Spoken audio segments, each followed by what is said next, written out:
It's an effort to challenge Starlink, but it's an effort to provide just an alternative to internet access options for folks who don't have broadband handy.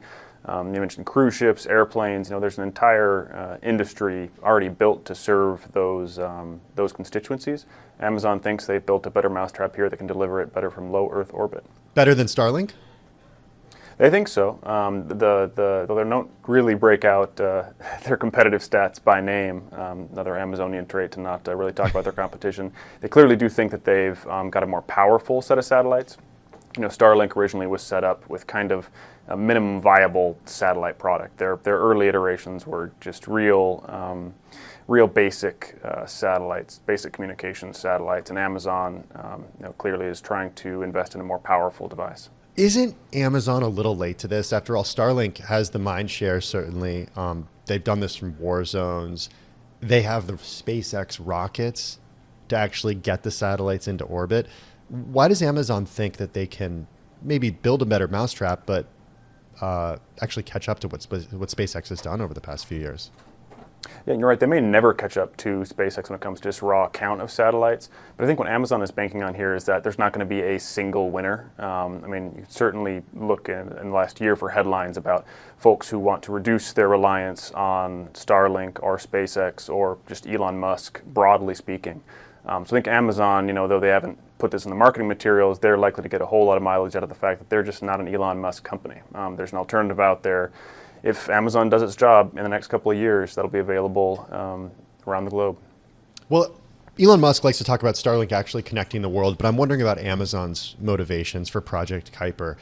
There have been many, many different huge tech companies, members of the Magnificent Seven, in fact, that have tried to connect the world because their business models depend on it. Remember Internet Essentials from Facebook, now Meta Platforms, just years ago, trying to get the people who were not connected to internet on the internet just so they could go on Facebook and be advertised to on Facebook. What's Amazon's motivation here?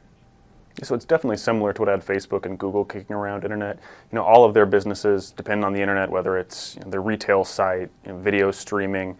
But the kind of secret weapon that I think we haven't really figured out how it's going to play into is Amazon Web Services. Amazon is the largest cloud computing company. They handle data and business software for thousands of companies.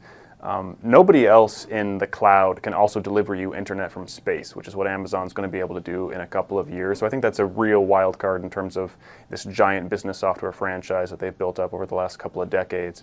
Is Amazon will be the entire package, not just delivering you kind of online services, but especially for business customers doing disaster recovery, doing connectivity all over the world at mines, cruise ships, remote sites, that kind of thing. And these are areas of the world that can't get wireline broadband internet access, so satellite is kind of the next best option.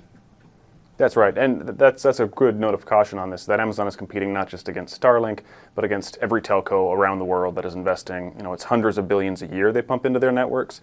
So that's one of the things that felled earlier sets of internet from space aspirants, is that, telcos are just good at their job. Sure, there's some pockets where they're not going to connect maybe ever, but, they're always refining their networks. How much of a competitive advantage does SpaceX have, given that they actually own the rockets that get these Starlink satellites into orbit, whereas Amazon has to rely on someone else, and that's not necessarily Blue Origin?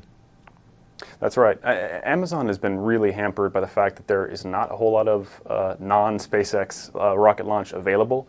Amazon has the biggest commercial launch deal in history on its books, but their problem is the biggest providers of launch in the United States and in Europe are between rocket vehicles right now. So they're flying untested stuff. It's going to take a while. Amazon hoped to have some satellites in orbit about a year ago. So they're definitely chasing Starlink. And we saw that they kind of admitted to that fact recently in signing a deal with SpaceX for a few launches on their Falcon 9 rocket starting in 2025.